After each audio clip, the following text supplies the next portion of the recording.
राजेंद्र सिंह के इस फार्म को आरएस एग्रो फार्म कहा जाए या आरएस पावर हाउस, आप ही तय करें।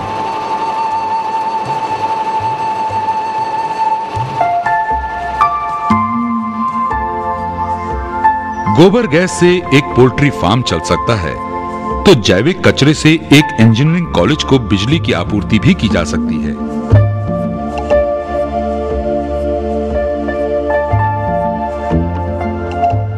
जैविक कचरे से ऊर्जा का विकल्प जब सस्ता पड़ रहा हो, तब तो कम से कम देश के छोटे बड़े कस्बों में इसका उपयोग किया ही जा सकता है। इस जैविक ऊर्जा को बनाने की पहल की है बेंगलोर में श्री वामनाचार्य और DESI पावर संस्था ने।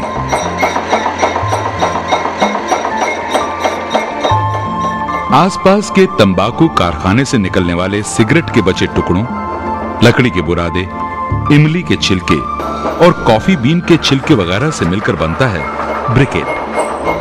ये डीजल से भी ज्यादा ज्वलनशील है। ब्रिकेट्स को सफेदे की टहनियों के साथ मिलाकर इस मशीनी प्रक्रिया के द्वारा उत्पन्न होती है कार्बन डाइऑक्साइड गैस। इसी गैस से चलती है ये मशीन और बनती है प्रतिदिन 220 किलोवाट बिजली।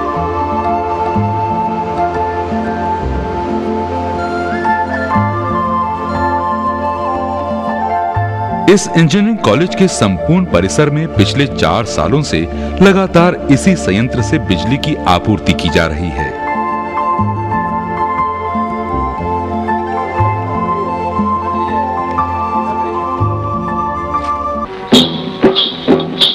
हीरा और मोती। भारत में बैलों की जोड़ी के लिए ये नाम कब शुरू हुए शायद ही कोई बता सके, लेकिन ये तय है कि बैल सदियों से भारत में खेती की धुरी रहे हैं। देश में छोटे किसानों की संख्या बहुत है और वे आज भी खेतों की जुताई और गुड़ाई बैलों से ही करते हैं। बैल ढुलाई का काम भी करते हैं। भूमिगत पानी को खींचने में बैलों के प्रयोग की जुगत बैठाई है इंदौर के विनोद पराशर ने। स्थानीय इंजीनियरिंग कॉलेज में लेक्चरर विनोद ने काफी सोच विचार कर एक मशीन बनाई है जिसे नाम दिया है बैल पंप।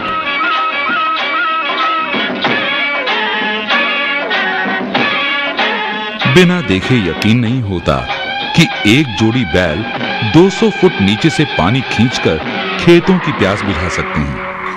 लेकिन जब हीरा मोती की जोड़ी ने यंत्र को नचाना शुरू किया और पानी खेतों की ओर चल पड़ा, तब शक की गुंजाइश कहां।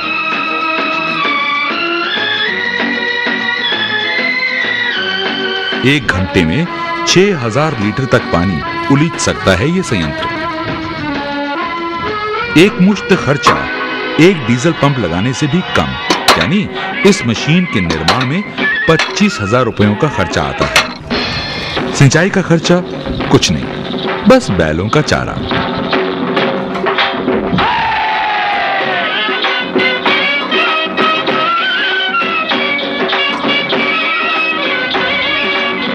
इस मशीन का रखरखाव बहुत ही आसान है। कोई दिक्कत होने पर गांव के लोग ही इसकी मरम्मत कर सकते हैं। विनोद पराशर का मानना है कि अगर देश के हर गांव में ऐसे 10 पंप भी लग जाएं, तो जितनी बैल ऊर्जा का इस्तेमाल होगा वो लगभग 12,000 मेगावाट बिजली के बराबर बैठेगा और लाखों लोगों को रोजगार भी मिलेगा।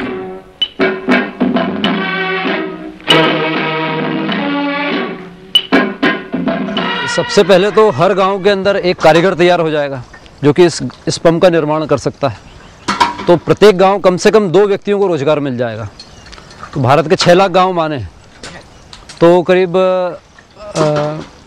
6 लाख गांवों के अंदर करीब मतलब आप समझ लीजिए 12 लाख रोजगार तो उपलब्ध हो जाएंगे।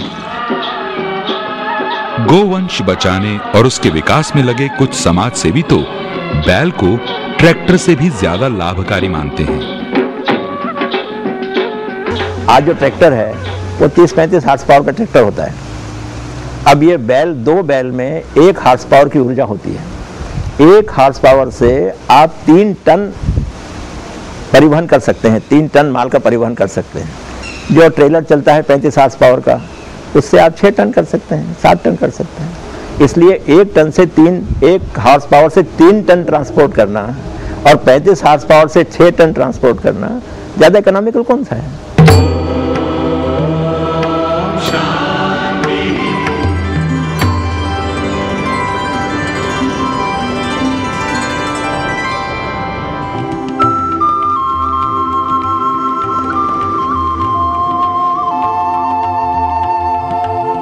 बहकर चला जाए तो ये नाली का गंदा पानी है, गोबर गोमूत्र से मिला सना गंदा पानी, लेकिन खेतों को मिल जाए तो यही अमृत जल है।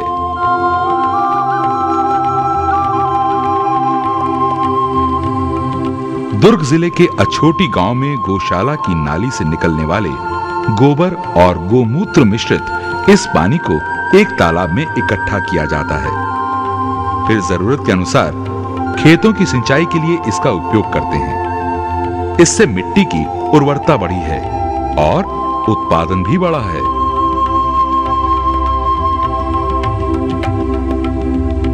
गौ आधारित अर्थव्यवस्था की एक अलग तरह की प्रयोगशाला अछोटी में अभ्युदय संस्थान द्वारा भी संचालित है। देसी नस्ल की 48 गायों की इस गौशाला को लाभदायी बनाने की चुनौती स्वीकारी है बैंक मैनेजरी छोड़कर गौपालक बने मनजीत सिंह ने। अछोटी की गौशाला में प्रतिदिन 100 लीटर दूध का उत्पादन हो रहा है। कार्यकर्ताओं की मांग पूरी होने के बाद बचा हुआ दूध रायपुर वासियों को बेचा जाता है।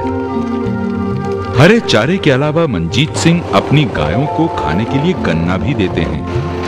इससे दूध में एक अलग तरह की मिठास होती है। बाजार भाव से महंगा होने के बावजूद इस दूध की मांग दिनों दिन बढ़ रही है।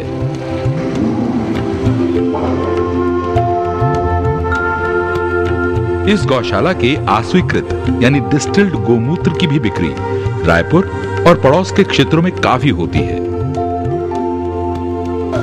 ये गाय अधिकतम हमारे पास जो है लगभग 20 लीटर दूध प्रतिदिन तक देती हैं।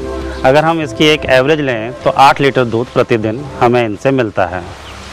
इस दूध को बेचने से और इससे बनाई हुई वस्तुएं जैसे कि घी, दही, मट्ठा, पनीर, ये किसान के लिए आर्थिक लाभ का एक स्रोत है ही है। इसके अलावा इनका गोबर, गोमूत्र भी हमारी खेतीबाड़ी के काम में आता है।